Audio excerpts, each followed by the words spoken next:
साबिक वजीर और बीआरएस लीडर श्रीनिवास गौड़ ने महबूबनगर के न्यू टाउन में बीआरएस पार्टी दफ्तर में पार्टी कायदीन व कारकुनों के साथ एक इजलास मुनक्किद किया। इस मौके पर खिताब करते हुए उन्होंने कहा कि कांग्रेस पार्टी ने जो वादे किए हैं इनकी अमलावरी नामुमकिन है। साबिक वजीर ने कहा कि कर्नाटक में भी वादों को पूरा नहीं किया जा रहा है। श्रीनिवास गौड़ ने कहा कि इनके दौर में उन्होंने चीफ मिनिस्टर रिलीफ फंड से 30 करोड़ रुपए की तिब्बी इमदाद फराहम की है। महबूबनगर के अवाम के लिए 1000 बिस्तरों पर मुश्तमिल सुपर स्पेशलिटी दवाखाने के कामों का आगाज़ करवाया जो ज़ेर तामीर है। 120 करोड़ रुपए की लागत से अक़लियती अक़ामती हॉस्टल की तामीरी कामों का आगाज़ किया जो ज़ेर तामीर है। उन्होंने कहा कि महबूबनगर में कांग्रेस और बीजेपी ने मिलकर असम्बली इंतखाबात में साजिश की है और तेलंगाना भर में ऐसा कहीं नहीं हुआ।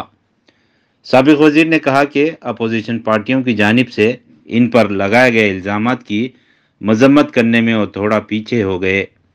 श्रीनिवास गौड़ ने मजीद कहा कि रुकन पार्लियामेंट महबूबनगर मने श्रीनिवास रेड्डी ने गुज़िश्ता 5 साल में महबूबनगर की तरक्की के लिए मुख्तलिफ इक़दाम किए। इस मौके पर रुकन पार्लियामेंट मने श्रीनिवास रेड्डी, नारायणपेट के साबिक रुकन असम्बली राजेंद्र रेड्डी, अक़लियती मालती कॉरपोरेशन के साबिक चेयरमैन इम्तियाज़ इसाक ने भी खिताब किया। इजलास में बीआरएस पार्टी के दीगर लीडरों और कारकुनों ने शिरकत की। ప్రజలు 2 సార్లు మనకు అవకాశం ఇచ్చారు, మంచి అవకాశం ఇచ్చారు. 2 సార్లు వాళ్ళు మంచి గెలిపించారు. మన అన్నదానికన్నా ఎక్కువ కూడా పనిచేస్తారు. కొత్త వచ్చి ఇంకా చేస్తామని కొంత కంత చేయదు. మనం పప్పన పెట్టాం, గుడ్డుకూర పెట్టామంటే బిర్యానీ పెట్టారు,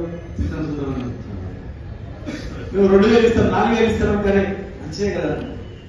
కానీ 200 పెన్షన్ 2000 చేసేది కదా అని 200 గుర్తు పెట్టుకోలేదు. వీళ్ళు 200 2000 చేసినప్పుడు వీళ్ళు 4000 చేస్తారే అయిపోతుంది అనుకున్నారు.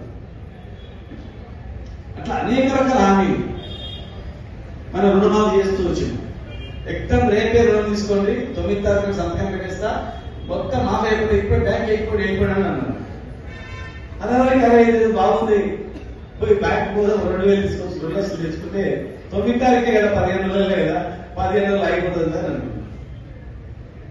ఇంకా పెళ్లిలో డిసెంబర్ పెట్టుకున్నారు, నవంబర్ పెట్టుకున్నారు. డిసెంబర్ పెట్టుకుని 10 తారీఖు తర్వాత మీకు తన బంగారం వస్తారు కానీ అయ్యో ఇదే కదా అల్లుకి ఉంగరం కూడా ఖాతాకి అవి అన్నీ ఎక్కిపోతాయి, 15 రోజులే కదా సరిపోదండి అని అనుకున్నాను.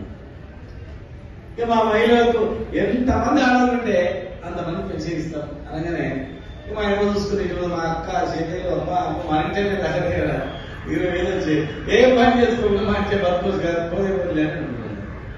ఇక మా రైతులు, మా రైతులు, మా రైతులు చాలా మంది మా వెంకటరావు ఏం చేశారంటే అంతకుముందు రైతు బంధు లేనిది గుర్తుపెట్టుకోలేదు, ఉన్న కరెంటు వీకపోతుంది ఫీజు కట్టలేదని చెప్పి అది మర్చిపోయాము.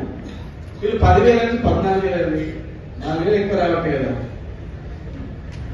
ఓ 10 ఎకరాలు ఉంటుంది, 10 ఎకరాల్లో 1,00,000 రూపాయలు వచ్చింది సంవత్సరానికి, 1,40,000 కాబట్టి